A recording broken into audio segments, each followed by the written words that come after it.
गीता अध्याय 1 श्लोक 11।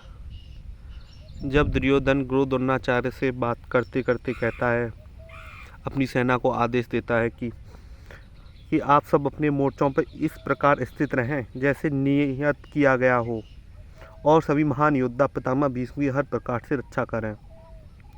वह अपनी सेना को आदेश दे रहा है कि आप अपने स्थानों पर डटे रहें और पितामह भीष्म की रक्षा करें। तो जो हम गीता का रहस्य जो हम समझते हुए आए हैं, आध्यात्मिक रहस्य, जो शायद यूट्यूब के इतिहास में पहली बार होगा, जहां दुर्योधन अहंकार का प्रतीक है और पितामह भीष्म नैतिकता, सद्भावना और जो धर्म का प्रतीक है। तो जो अहंकार है वह धर्म की आड़ लेता है खुद को छुपाने के लिए। अगर इन्हें हम सरल शब्दों में समझें, आसान भाषा में समझें, तो आजकल देखते हैं कई मुस्लिम कंट्रीज़ जो कि आतंकवाद का साथ देती है, आतंकवाद को बढ़ावा देती हैं, जिसमें एक पाकिस्तान है।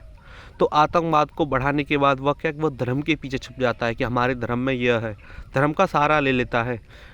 ये सिर्फ मुस्लिम कंट्रीज़ में नहीं हो रहा, यह हिंदू कंट्रीज़ में भी देखिए कि हिंदू के नाम पर सरकारें बन जाती है। किसका साथ ले लेती है? कि हिंदू धर्म का। तो जो अहंकारी व्यक्ति है वो क्या है?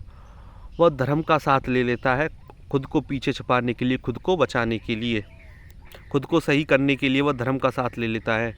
जो कि हम पिछले श्लोकों से समझते आए हुए हैं कि जो अहंकारी व्यक्ति है वो क्या करता है? वो धर्म का साथ लेता है। वह अपने आप को सही करने के लिए वो कुछ भी करेगा। जो दुर्योधन जो खुद को छुपाए हुए है पितामह भीष्म के पीछे, वह जानता है कि पितामह भीष्म इस युद्ध में कितने महत्वपूर्ण है, इसलिए वह चाहता है कि पितामह भीष्म की रक्षा करना कितना ज़रूरी है। यह जो गीता का कई हजार वर्ष पहले का श्लोक है वो आज की मनोभावना को दर्शाता है कि जैसे आज के जो व्यक्ति हैं वह कैसे धर्म का सहारा ले लेते हैं खुद की गलतियों को छुपाने के लिए, खुद की गुनाहों को छुपाने के लिए, और वह धर्म के नाम पर आतंकवाद को बढ़ावा देते हैं कि आतंकवाद क्या है? धर्म के पीछे छुपा हुआ है। और इसी के चक्कर में जो भोले भाले लोग हैं वो धर्म को चक्कर में समझ के वो आतंकवाद को ही बढ़ावा दे बैठते हैं अनजाने में। आजकल क्या व्यक्ति क्या सोचता है कि मैं खुदा की रक्षा कर रहा हूँ, कि हिंदू खतरे में, कि मैं हिंदुओं की रक्षा कर रहा हूँ और सनातन धर्म की रक्षा कर रहा हूँ, भगवान की रक्षा कर रहा हूँ। भगवान तुम्हारी रक्षा कर रहे हैं या तुम भगवान की रक्षा कर रहे हो?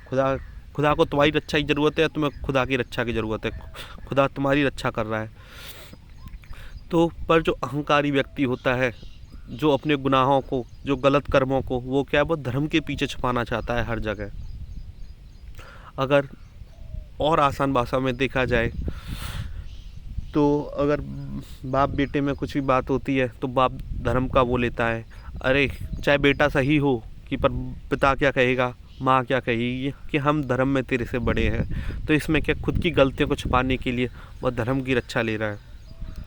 हर एक आसान भाई में अगर देखा जाए, दो रिश्ते भी हों, इसमें कोई छोटा हो बड़ा हो, पर छोटा सही हो और बड़ा रिश्ता गलत भी हो, तो बड़ा रिश्ता धर्म की आड़ ले लेता है कि हम तेरे से रिश्ते में बड़े हैं, चाहे हम गलत भी हों फिर भी हम सही हैं।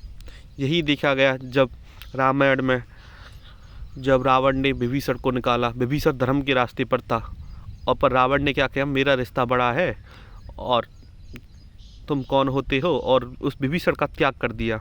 पर विभीषण क्या था? विभीषण धर्म के रास्ते पर था। तो हमको यहाँ से यही समझना चाहिए कि हमको धर्म के रास्ते पर चलना है, बल्कि धर्म के आड़ में खुद को नहीं छुपाना। यही गीता का श्लोक जो हजारों वर्ष पहले लिखा गया है वो आज की ही मनोभावना को दर्शाता है, और वह यह सिखाता है कि हमको धर्म के रास्ते पर चलना चाहिए, ना कि धर्म की आड़ लेना चाहिए। धन्यवाद। मैं इस श्लोक का यही अंत करता हूँ।